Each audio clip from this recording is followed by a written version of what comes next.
Dear viewers, today we are going to learn about operant conditioning theory of learning. Dear viewers, please watch the entire video. The video will be followed by MCQs based on the presentation. Let us explore the operant conditioning theory. Operant conditioning, also known as instrumental conditioning, is a learning theory developed by B.F. Skinner, an American psychologist. This theory focuses on the idea that learning occurs through the consequences of behavior. It posits that behaviors followed by positive outcomes are likely to be repeated, while those followed by negative outcomes are less likely to recur. Skinner's theory emphasizes the role of reinforcement and punishment in shaping behavior. The term operant refers to any behavior that operates on the environment to produce an effect or consequence. Unlike classical conditioning, which involves associating to stimuli, operant conditioning involves associating behavior with its consequences. Features of operant conditioning: 1. Active learning process. The learner is actively engaged in performing behaviors to achieve a desirable outcome or avoid undesirable ones. 2. Role of consequences. Behavior is strengthened or weakened based on the consequences it produces. These consequences can be positive, rewards, or negative, punishments. 3. Reinforcement. A central concept in operant conditioning, reinforcement is anything that increases the likelihood of a behavior being repeated. Reinforcement can be positive reinforcement, adding a pleasant stimulus to strengthen behavior, example praise, rewards. Negative reinforcement, removing an unpleasant stimulus to strengthen behavior, example, stopping a loud noise when a task is completed. 4. Punishment. Punishment is anything that decreases the likelihood of a behavior being repeated. It can be positive punishment, adding an unpleasant stimulus to reduce behavior, example, scolding. Negative punishment, removing a pleasant stimulus to reduce behavior, example, taking away privileges. 5. Schedules of reinforcement. Behavior is influenced by how and when reinforcement is delivered. Continuous reinforcement. Reinforcement is provided after every desired behavior. Intermittent reinforcement. Reinforcement is provided only sometimes, based on fixed or variable schedules. 6. Shaping. Complex behaviors are learned gradually by reinforcing successive approximations toward the desired behavior. 7. Extinction. Behavior decreases or stops when reinforcement is no longer provided. Skinner's experiment on operant conditioning. Skinner conducted his seminal experiments using the Skinner box, a controlled apparatus to study animal behavior. 1. Experiment setup.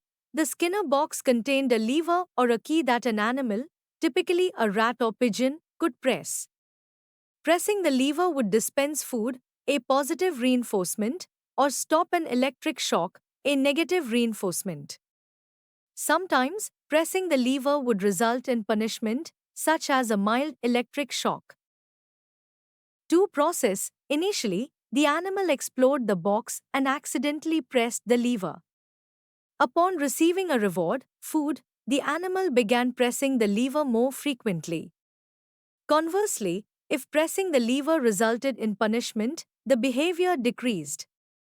3. Findings. Behavior can be modified through reinforcement and punishment. Animals can learn to perform complex tasks when appropriately shaped. Principles of operant conditioning. 1. Law of effect. Behavior followed by satisfying consequences is likely to be repeated, while behavior followed by unsatisfactory consequences is less likely to occur.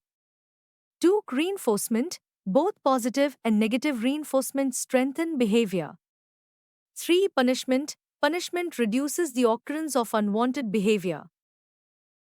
4. Extinction. The disappearance of a behavior occurs when reinforcement is no longer provided. 5. Stimulus control. Behavior can be triggered or suppressed by specific stimuli associated with reinforcement or punishment. 6. Generalization and discrimination. Generalization occurs when a behavior is elicited by stimuli similar to the original one. Discrimination occurs when behavior is specific to a particular stimulus. Educational implications of operant conditioning. 1. Positive reinforcement in classrooms. Teachers can use rewards like praise, certificates, or extra playtime to reinforce desirable behaviors such as completing assignments, participating in discussions, or helping peers. 2. Shaping behavior. Educators can shape complex behaviors by rewarding small steps leading to the final desired behavior, such as learning a new skill or solving complex problems. 3. Classroom management. Undesirable behaviors, example, talking out of turn or being disruptive, can be reduced through appropriate use of punishment or by withdrawing privileges. 4. Customized reinforcement schedules. Teachers can use intermittent reinforcement to maintain behaviors over time, such as random praise or occasional rewards for consistent effort. 5. Technology integration. Educational software and gamified learning environments use operant conditioning principles by providing immediate feedback, rewards, and progression incentives. Dear viewers, let us solve some important multiple choice questions from the presentation. 1. What does the term operant in operant conditioning refer to? A. A conditioned response. B. A behavior that operates on the environment to produce consequences. C. A reflexive behavior. D. A neutral stimulus. Answer. B. A behavior that operates on the environment to produce consequences. 2. Which of the following is not a feature of operant conditioning? A. Active participation. B. Role of consequences. C. Reinforcement and punishment. D. Association between two stimuli. Answer. D. Association between two stimuli. 3. What is the goal of positive reinforcement? A. To increase the likelihood of a behavior. B. To decrease the likelihood of a behavior. C. To eliminate a behavior completely. D. To confuse the learner. Answer. A. To increase the likelihood of a behavior. 4. Which of the following is an example of negative reinforcement? A. Giving a student a prize for completing homework. B. Stopping a loud noise when a student answers correctly. C. Giving extra homework as a punishment. D. Scolding a student for not answering. Answer. B. Stopping a loud noise when a student answers correctly. 5. What is shaping in operant conditioning? A. Punishing unwanted behaviors. B. Reinforcing successive approximations of the desired behavior. C. Using a fixed schedule of reinforcement.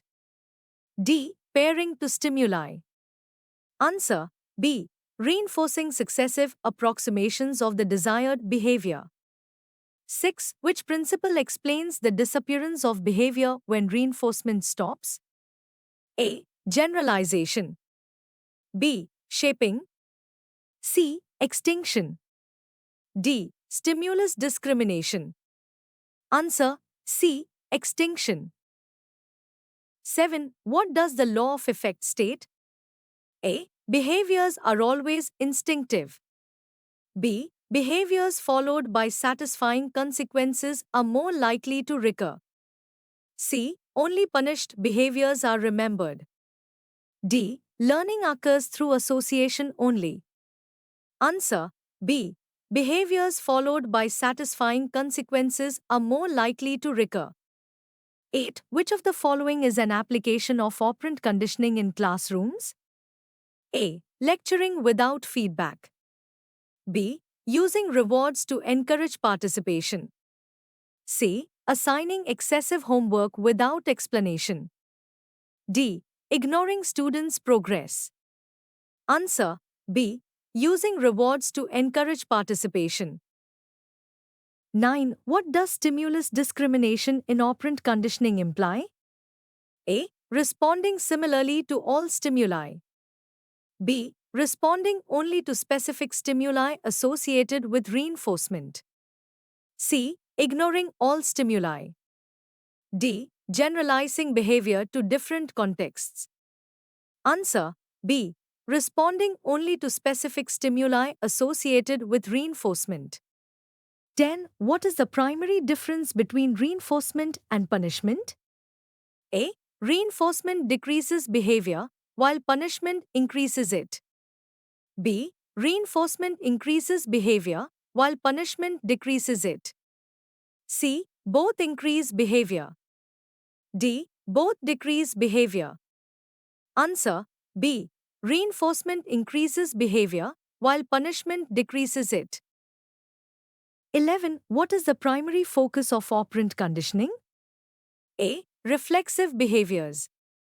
B. Cognitive processing. C. Consequences of behavior. D. Association between two stimuli. Answer C. Consequences of behavior. 12. Which of the following best describes negative punishment? A. Adding an unpleasant stimulus to decrease behavior. B. Removing a pleasant stimulus to decrease behavior. C. Adding a pleasant stimulus to increase behavior. D. Removing an unpleasant stimulus to increase behavior. Answer B. Removing a pleasant stimulus to decrease behavior. Thank you. Don't forget to subscribe to my YouTube channel, Education and Teacher Education.